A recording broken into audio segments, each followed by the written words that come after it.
Dan kali ini sebelah saya itu ada perempuan cantik banget ya, kayak boneka ya. Apalagi setelah berhijab, fashionnya tuh lain daripada yang lain ya. Siapa lagi kalau bukan Angel Elga. Yeay! Olah-olah saya ini perempuan nggak baik, bawa laki-laki, terus ngejebak saya bersama dengan teman saya. Kayak sapi dicucuk hidungnya gimana sih, yang nurut aja gitu, kayak gitu. Dia lihat kamera, dia dorong saya dan dia tarik. Nah, dari situlah saya kunci dari dalam. Kan harusnya kan keluar aja, tapi kan saya tidak keluar. Karena kenapa? Karena saya tidak terpikir mau bikin siasat apa, karena memang saya nggak lakuin apa-apa. Yang saya pikirkan adalah keselamatan saya. Kalau saya keluar, mereka ini kan mau keroyok saya. Assalamualaikum warahmatullahi wabarakatuh.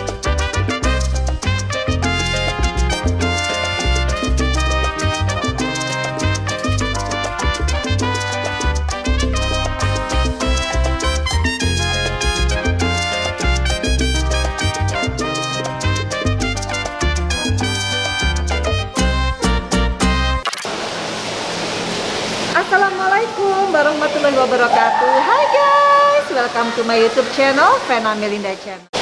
Jadi guys, aku mau ketemu sama ini, sahabat lama yang cantik, tapi kayaknya udah lama nggak ketemu. Jadi aku dengar beritanya macam-macam, tapi aku yakin ibu ini strong banget. Karena apa? Berbagai macam permasalahannya dia tetap cantik, tetap fashion, tetap optimis. Terbukti dari Instagramnya. Siapa lagi kalau bukan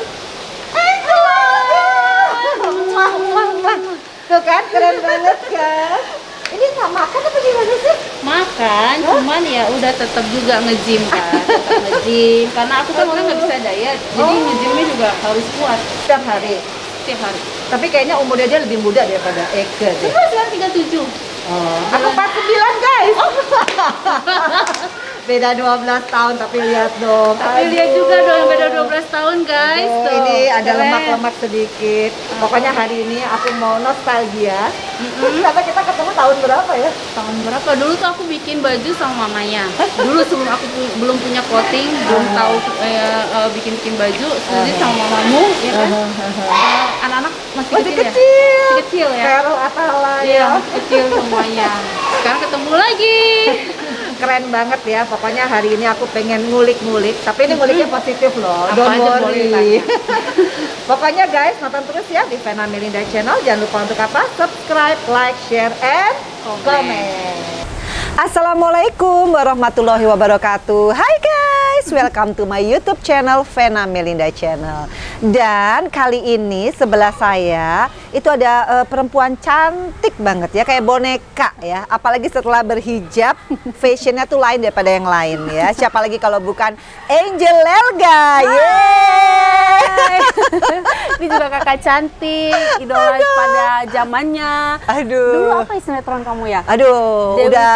Fortuna. Enggak, itu Bella. Aku Bella Vista. Oh iya, Bella Vista, ya bener. Udah zaman pada aku tahun zaman 90-an. aku Dirimu SD, masih ya. SD. Guys, lihat deh nih ya, outfit of the day-nya Angel. Makanya gue sampai bela-belain nih guys, nggak mau kalah sama Angel Elga. Bisa deh. Lihat deh, lucu banget ya. Kan kita kan nggak bisa pakai anting ya. Ini apa sih, Say? Ini sebenarnya karena pas lockdown, harus pakai masker ya kan. Nah, kita kan kalau berhijab ya guys, kan agak susah tuh nyari yang berhijab ini. Bener. Aku kepikiran ya udah deh, jepit sini nih sebenarnya bros. Jadi kalau misalnya pakai masker yang bukan hijab, Iya. tinggal dicantolin aja begini kan. Oh iya bener, Nah, kayak kuping ya. Jadi akhirnya keterusan. Jadi pas pergi sekarang kalau nggak ada pakai ginian kayak nggak enak. Kalau pakai gini kayaknya ada pengamannya. Udah mau masker yang ketemu yang ada buat hijab atau masker biasa tinggal pakai. Iya, benar-benar nih ya. Contoh guys, Contoh nih kalau gini. yang pakai khusus hijab ini mesti pesen. Kalau Nih. gini kan di mana aja. Kayak gini ya, aku kasih tahu ya guys. Ini lucunya, ya Allah. Nih kayak gini, gini tinggal begini, tuh. Close up Tuh, ya kan? Iya. Nah ini sebenarnya fungsinya. cuman karena aku pakai begini dua dikirain anting, dipikirnya fashion, ya udah sekalian deh gaya. Tapi nggak heran, apa nama clothing line yang sekarang? Angel Elga juga. Angel Angel Elga. Aduh keren-keren banget. Eka mau pesen. Tapi berhubung mau buat clothing lain juga, masa pesen pakai punya orang lain? Ya Iya. nggak apa-apa lah, kecuali dikasih hadiah sama Angel Elga. Boleh, nanti aku bikinin barengan ya bajunya Iya ya. dong. Barengan. Ya kan, Vena Melinda, X Angel Elga. Boleh, Kita boleh, kolaborasi. boleh. Apa kabar Angel? Baik, alhamdulillah. Nggak berubah ya? Ya begini-gini aja. Benar-benar deh. Kemarin itu lumayan besar ya permasalahannya. Itu setahun apa 2 tahun yang lalu sih? 3 tahun yang Masa sih? kurang lebih 3 tahun, 2 tahun lebih. Wow. 2 tahun orang watching you kan? Iya. Ya kan? Apa yang akan dilakukan seorang Angel Elga menghadapi situasi yang nggak semua orang loh. Kalau aku di posisi kamu, gubrak pingsan gue. Nggak tahu mau ngapain. Panjang Antara banget. gubrak sama pingsan pasti kamu akan wah gimana gitu ya. Oh gitu. Jadi gimana sih ceritanya kok sampai Angel bisa akhirnya kayak overcome gitu, itu semua menjadi sampai sekarang hasilnya seperti ini kan? Gitu. Iya, alhamdulillah. Maksudnya gini, Aha. mungkin karena gini loh ya, karena memang pertama kebodohan saya. Kebodohan itu dalam mengambil keputusan menikah tanpa tahu dulu bibit bobot dan orang ini bagaimana. Itu dulu deh, kesalahan aku dulu. Gitu. Terus yang kedua adalah begitu menjalani pernikahan, itu kan nggak lama sebenarnya. Pernikahan itu cuma 3 bulan. Oh. Pernikahan real aku tuh yang mereka tinggal di rumahku tuh cuma 3 bulan. Sisanya itu mereka sudah keluar dan sudah secara agama itu sudah cerai. Karena saya meminta cerai secara agama dan proses hukumnya kan memang harus menunggu. Gitu. Iya betul. Nah, di situ mungkin karena proses lagi menunggu proses perceraian secara hukum, mungkin pihak sana tidak mau saya ceraikan gitu, tidak mau lah gitu, karena masih suka bolak-balik di rumah aku, masih suka maksa minta kembali dan segala macam. Banyak hal lah gitu yang mungkin kalau diceritain dari detail tuh wow panjang banget gitu ya. Ini kita ambil simpelnya aja. Pokoknya intinya karena ada kemarahan, mereka tidak ingin saya usir keluar dari rumah aku. Akhirnya mereka membikin gitu loh, seolah-olah saya ini perempuan nggak baik, bawa laki-laki, terus ngejebak saya bersama dengan teman saya. Gitu. Nah itu mereka rangkai semuanya gitu. Anyway, begitu aku sadar gitu dengan perlakuan mereka, sempat yang terbengong juga sih, loh kok begini ya maksud mereka itu gitu kan. Nah udah, tapi akhirnya kami dan tim hukum dan dengan keluarga besar aku juga kan pasti mereka marah ya gitu dengan anaknya digituin gitu. Apalagi aku punya kakak, punya adik, semua marah. Akhirnya mereka lah yang memperjuangkan di pengadilan dan dihukum gitu kan, sampai membawa bukti apa dan CCTV aku semuanya gitu. Wow, tapi ini maksudnya 2 tahun kasus ini kan bener-bener orang itu pasti kan ada yang sampai jadi haters ya. Ngadepinnya kan, apalagi aku tahu anaknya Angel kan perempuan dan udah gede ya, lumayan ya, udah bisa ngetik YouTube, buka. Udah pasti. Gimana tuh reaksi anak lah yang paling penting? Kalau anakku tuh gini, zaman sekarang tuh kita nggak bisa menutupi karena anak sekarang tuh lebih pinter daripada kita. Nggak gaptek ya? Nggak gaptek gitu ya, udah bisa tahu YouTube apa segala macam gitu. Aku cuma menjelaskan ke anak tuh cuma kayak gini, karena anakku kan tahu kejadian itu juga dia ada di dalam rumah. Dan Tapi dia bangun nggak pada malam itu? bangun dan ketakutan, tapi saya tidak suruh dia keluar karena kan kamar anak aku ada di atas gitu. Nah dia tahu dan dia juga melihat perjalanan aku, karena anak sekarang kan udah dewasa ya. Umurnya berapa? Jalan 9 tahun. Berarti Bulan waktu ini 9 itu tahun. 7 tahun dong? 7 tahun. Oke. 7 tahun sudah mengerti lah ya, maksudnya udah mengerti mana yang baik mana yang enggak kan, sudah sedikit mengerti gitu. Dia sudah tahu gitu loh.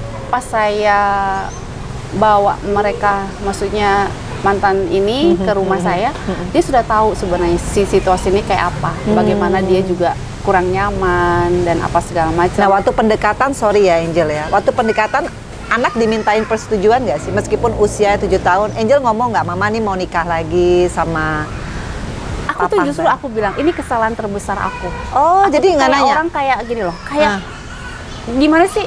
Padahal aku orangnya picky banget ya, maksudnya dengan pasangan tuh aku tuh gampang ilfeel. Kalau aku nggak suka, nggak mungkin aku jadikan, jangankan pacar ya, teman aja kadang-kadang aku tuh kan pemilih banget gitu orangnya. Gitu.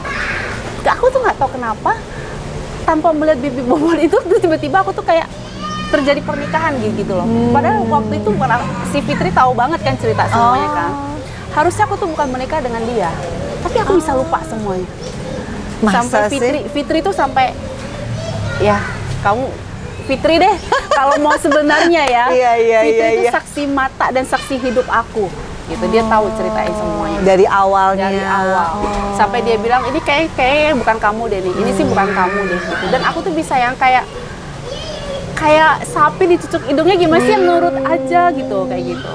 Oh jadi even anak pada saat itu emang nggak ditanya, langsung aja ambil keputusan merit gitu. Sampai keluarga aku juga. Akhirnya mereka cuma bilang kan mereka tidak setuju banget kan, tidak setuju banget sampai mamaku tuh sampai marah segala macam. Ya cuman karena aku sebagai anak terus bujuk akhirnya mamaku akhirnya ya lulu juga gitu. Yang penting gini loh, dengan kejadian yang luar biasa, ibaratnya memukul aku banget gitu ya. Terus bikin aku tuh kayak seolah tuh perempuan tuh kan memang tujuan mereka adalah menjatuhkan saya sebagai perempuan karena memang tujuan utamanya gitu. Nah akhirnya saya tuh sampai gini nggak bisa ngejelasin ke anak, tapi saya selalu katakan ini pekerjaan mama sebagai artis, memang ada gosip dan segala macam. Ini enggak cuma mama, semua entertain pasti ada pemberitaan ya kan. Terus tapi saya memperlihatkan kepada anak gini kan, kita kan hidup sama anak setiap hari ya, jadi dia lihat keseharian ibunya seperti apa. Saya yakin anak kalau sudah pintar, sudah dewasa, dia akan pikir sendiri dengan sendirinya. Oh ini tuh cuman gosip, oh ini tuh cuman fitnahan, oh ini tuh realnya kayak begini gitu kan. Yang penting buat saya adalah attitude saya di depan anak yang sesungguhnya. Itu yang paling penting. Wah, keren banget guys ya. Jadi memang menghadapi hal-hal seperti ini seorang ibu tuh harus tenang ya. Karena kalau dia tenang, dia bisa berpikir yang logis, kemudian anak juga ngikutin aja ya. Tapi kalau ibunya panik, salah ambil keputusan dan salah bertindak, nah itu yang menjadi terjerumus lebih dalam. Nah, sekarang aku mau nanya nih sama Angel Elga. Jadi 2 tahun artinya keluarga itu udah tahu bener, makanya Angel mungkin jadi strong ya, gara-gara dukungan keluarga dan anak yang paling penting itu. Ada efek lain nggak? Misalkan cowok-cowok di luar sana jadi pada kabur, apa malah banyak yang simpatik sih sebenarnya?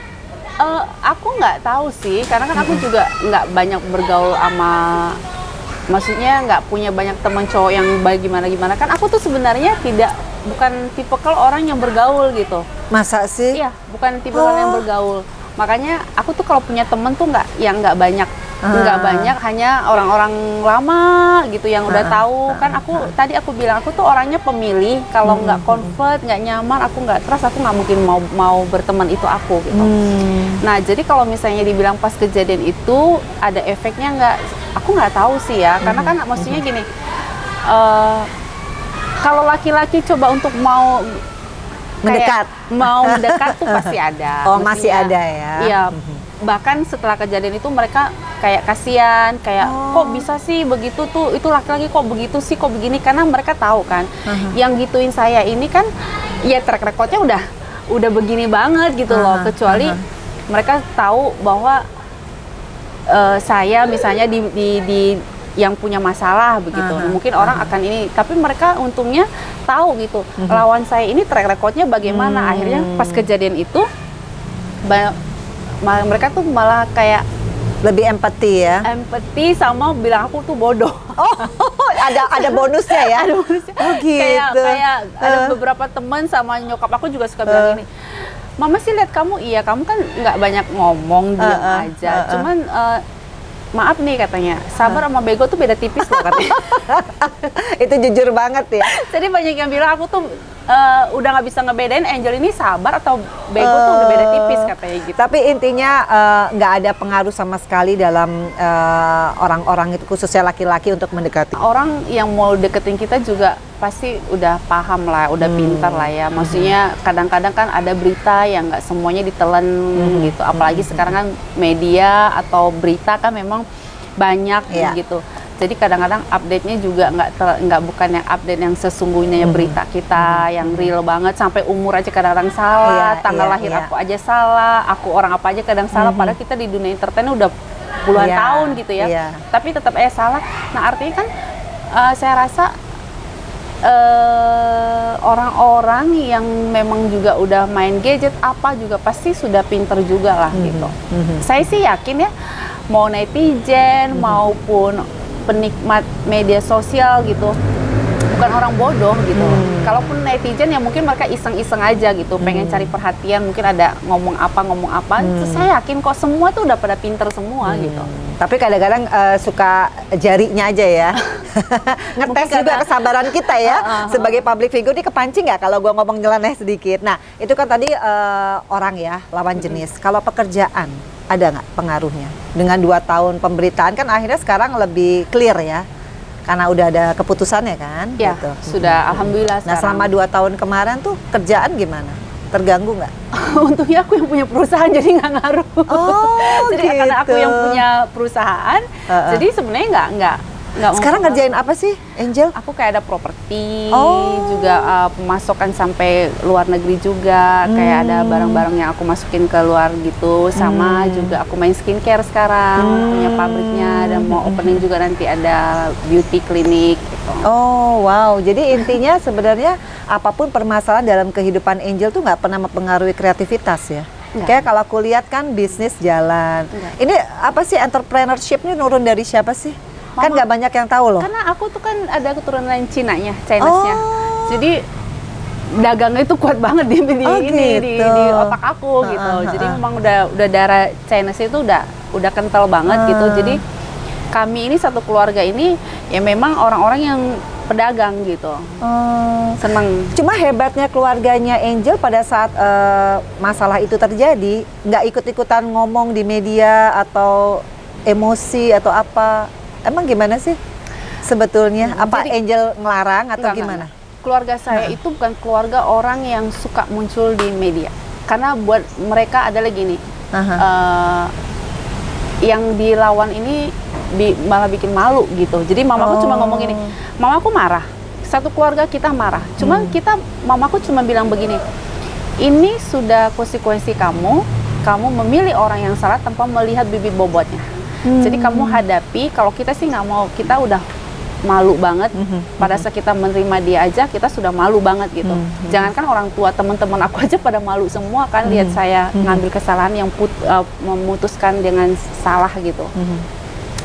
Jadi kalau keluarga aku memang dari zaman dulu tuh nggak suka yang apa sih, banci kamera gitu loh. Keluarga saya nggak ada kepentingan gitu di depan kamera gitu. Oh, jadi intinya kalau boleh dibilang apapun yang Angel hadapi khususnya pada malam itu ya, kan kalau kita lihat kan serem banget ya. Terus apa yang pertama kali, aku jadi pengen tahu gitu, yang terpikir dari seorang Angel itu apa, hubungin mama atau gimana, atau pada saat itu terjadi kan cepet banget tuh kan ya. Itu apa yang terpikir pertama kali gitu? Kejadian itu kan tengah malam. Iya. Keluarga saya semua udah pada tidur pasti, karena keluarga saya kejadian itu waktu itu jam 1, kurang lebih jam 1 sampai jam 2. Aku coba ngubungin keluarga aku tapi nggak ada yang angkat telepon karena udah malam banget kan gitu. Ya udah, saya menunggu aja di dalam kamar itu sambil nelpon polisi. Kan polisi itu saya yang telepon. Oh, jadi polisi? Karena rumah saya. Tapi saya dikepung sama mereka, bayangin nggak tuh kayak begini gitu. Wow. Itu ide itu nelpon polisi apa yang dipikir? Kenapa nggak ngomong baik-baik dulu misalkan gitu ya? Mereka itu tapi di ruang tamu gitu. kan ada pengancaman sampai waktu di TKP polisi ke sana itu saya itu kehilangan pisau juga di itu dapur. Ini kan terekam juga sama CCTV ya gitu. Dan di sana itu mereka itu satu keluarga itu mengancam dan ingin nelanjangin saya, mau pukulin saya sama teman saya gitu kan. Sekarang logikanya begini. Itu rumah saya. Ya. Kita punya kunci, selalu kan kalau kamar pasti kuncinya di dalam. Benar nggak? Pada saat saya lihat CCTV, ada orang dobrak rumah saya. Saya lihat, oh, ada orang, cuman karena nggak jelas, saya pikir nggak tahu siapa. Begitu deket, saya lihat, oh, Vicky. Masuk kan, dia masuk, itu sempat argumen dengan saya sebelum media masuk, karena media masuk kan harus dibukain pagar. Oh, yang benar. bukain pagar adalah keluarga mereka. Oh. Jadi yang manjat itu kan cuma berapa orang sama teman bandnya itu manjat. Media ini masih di luar, nggak mungkin dong, media nggak mungkin manjat. Iya, gitu kan. iya. Nah, saya masih argumen dengan dia karena niatnya dia adalah menarik saya supaya keluar. Dia bilang keluar dari rumah itu dan ikut dia nggak mau saya ceraiin. Itu argumennya di Depan pintu kamar, depan pintu, belum masuk kamar nih. Nah, tiba-tiba dia lihat ada kamera kayak lampu, dia mulai drama itu. Jadi saya juga mau menyelamatkan diri saya karena dia mau pukulin teman saya kan. Nah, saya suruh masuk karena memang saya melindungi gitu. Masuk, akhirnya saya juga belum masuk banget nih. Begitu dia lihat kamera, dia dorong saya dan dia tarik. Nah, dari situlah saya kunci dari dalam. Nah, logikanya, misalnya nih ya, misalnya anggaplah tuduhan mereka itu benar gitu. Dia bilang, Angel Elga bawa laki-laki ketemu dengan laki-laki dan dia berzina. Anggap seperti itu ya. Itu kan rumah saya ya. Kalau saya lihat, oh mantan suami datang nih, atau nggak usah mantan suami deh, atau orang lain masuk ke rumah saya, otomatis saya pasti menghilangkan barang bukti, saya keluar aja dari kamar saya. Ngapain saya di dalam kamar? Iya. Bodoh banget loh. Misalnya gini, udah tahu lu berzina, tapi lu di dalam kamar, kan bodoh. Iya kan, harusnya kan keluar aja. Tapi kan saya tidak keluar, karena kenapa? Karena saya tidak terpikir mau bikin siasat apa, karena memang saya nggak lakuin apa-apa. Yang saya pikirkan adalah keselamatan saya. Kalau saya keluar, mereka ini kan mau keroyok saya semuanya. Nah, akhirnya yang saya bisa lakukan apa? Masuk ke kamar, saya kunci. Saya udah nggak berpikir apa-apa lagi gitu. Supir masih di dapur, masih ada di dapur, karena kan rumah saya itu kan kalau supir itu kan nggak bisa lihat di depan, nggak bisa gini. Jadi punya masing-masing gitu. Iya, ada service area lah. Dan sebenarnya itu kita abis ngobrol gitu, bukan tengah malam yang apa, karena waktu itu kan masa kampanye. Iya. Di depan mobil pun masih parkiran mobil-mobil kampanye, partai dan segala macam. Kenapa malam saya terima tamu? Karena ya Vena tahu lah, kan pernah di politik juga. Kita kalau habis sosialisasi pulang di rumah kan tengah malam. Saya mau ketemu orang, mau ketemu apa, punya waktu cuma bisa tengah malam gitu. Nah, inilah dimanfaati oleh mereka itu. Intinya sih saya dijebak bersama teman saya, dan waktu itu saya memang tidak terfikirkan akan mau keluar kamar karena memang saya nggak melakukannya gitu loh. Kalau saya tahu nih jebakannya akan begini nih, dia menuduh saya nih, besoknya saya baru tahu ternyata dia menuduh saya berzina dan segala macam. Saya lihat di itu berita, kalau saya tahu begitu ya saya keluar kamar aja, itu rumah saya kok, saya punya hak untuk mengusir mereka gitu kan. Aku masih penasaran ya, pada malam itu Angel kan mau nggak mau apapun ya permasalahannya, tetap Angel kan sebagai orang yang menjadi point of attention orang, perempuan, punya anak, terus lagi proses bercerai, orang kan nggak tahu ya sampai di mana kasusnya, dan menerima laki-laki. Dan waktu itu banyak orang bilang kenapa, ya tadi kan Angel sudah bilang karena politik sekali lagi, tapi orang masih menyayangkan kenapa harus di jam segitu, kan itu menjadi argumen gitu. Sebelumnya saya itu nggak tahu kalau mereka itu suka memantau saya. Kan, nggak sadar juga. Pengakuan mereka juga waktu di itu kan, dia tuh udah mantau saya udah 1 minggu gitu. Memang sudah ngincar saya, memang mau menjebak saya itu, mereka sudah melihat gitu loh. Setelah kejadian saya baru sadar gitu, oh ternyata mereka itu udah ngintilin saya, sampai ada datang ke lokasi syuting aku, ngintipin apa segala macam gitu-gitu. Jadi niatnya hanya pada saat itu memang berpisah baik-baik, dan ternyata ada peristiwa itu. Jadi apa nih hikmahnya ke depannya? Buat saya sih mungkin gini ini kan loh, pembelajaran luar biasa loh ya. Saya rasa gini, mungkin gitu ya, Allah memberikan saya ujian ini. Saya ngambil hikmahnya adalah gini, ini orang kan selalu membuat masalah dengan perempuan-perempuan lain. Mungkin saya anggap begini, mungkin Allah memuji saya, walaupun saya dipermalukan seperti itu, tapi lewat tangan saya lah kebenaran ini, akhirnya ini orang akhirnya dimasukin dalam penjara. Karena ini orang udah berkali-kali masuk penjara, tapi nggak ada jeraknya. Akhirnya mungkin dia ceraikan saya secara baik-baik, ini orang akan lolos terus. Tapi karena dia begituin saya, mungkin Allah bilang, oh oke deh, mungkin lewat tangan Angel nih harus kayak begini nih gitu. ini kan perjuangan saya tidak gampang. Iya, betul. Saya berjuang terus meminta keadilan sampai CCTV, sampai apa, semua alat bukti, semua ancaman, semua saya berikan kepada polisi. Dan itu pun saya harus menunggu kesabaran saya 2 tahun. Akhirnya alhamdulillah di pengadilan semuanya terbukti semuanya. Gitu. Nah mudah-mudahan ini udah, ya korban terakhirnya saya. Mudah-mudahan ya. Jadi ada message juga ya, perjuangan Angel itu bukan karena dendam ya berarti ya. Lebih kepada memberikan satu pembelajaran juga kepada semua orang bahwa sebagai perempuan kalau yang namanya kebenaran ya harus diperjuangkan. Tapi bukan karena ada rasa benci, enggak ya. Saya kalau bilang benci, mengotori diri saya, naudzubillah min dzalik, saya nggak mau nanti rezeki saya malah susah dan segala macam, saya nggak mau. Saya pada saat dibegituin, saya di dalam hati cuma berdoa aja. Saya bilang saya ini single parents ya. Saya akan sabar, saya akan menjalankan hidup ini sesuai dengan ajaran Allah. Karena saya juga seorang mualaf. Dengan kesabaran saya, dengan jalan saya di jalan Allah, insya Allah semua kebaikan akan jatuh kepada anak saya. Iya betul. Itu karena saya yakin banget apa yang kita orang tua lakukan akan dinikmati oleh anak kita, akan dirasakan oleh anak kita. Betul. Karena saya terlalu sayang dengan anak saya cuma satu-satunya perempuan. Karena itulah saya selalu berhati-hati dalam bertingkah laku. Kalau saya difitnah atau orang lain tidak suka dengan saya atau orang lain syirik dengan saya cuma bisa dalam doa saya kebaikan jatuh kepada anak saya. Karena kalau kita sebagai orang tua, mohon maaf, kita sudah menikmati. Betul. Ngejar karir sudah selesai. Mau pakai barang apapun kita sudah memakai itu semua. Kita sudah menikmatilah dunia ini, ya gitu ya. Yang bisa saya lakukan untuk anak saya apa? Anak saya jadi orang yang berguna. Insya Allah ya. Jadi saya cuma bisa, ya Allah, sabaran saya, kau berikan saya ujian seperti ini nggak apa-apa. Semoga nanti kebaikan jatuhnya ke anak saya. Saya pengen Bibi Bobot tuh anak saya tuh bener-bener yang harum gitu. Wow. Aku seorang ibu ya guys ya, bisa ngerasain kalau kita bicara kebenaran itu lancar banget ya. Ya jalannya, ya ucapannya, karena kan Allah juga mengiringi orang-orang, apalagi kita ibu ya. Single parent pula. Single parent, berjuang sendiri. Berjuang sendiri, artinya nggak gampang. Kita nyari uang sendiri aja udah lumayan ribet ya hari gini, ditambah dengan permasalahan. Ini kan permasalahan gitu.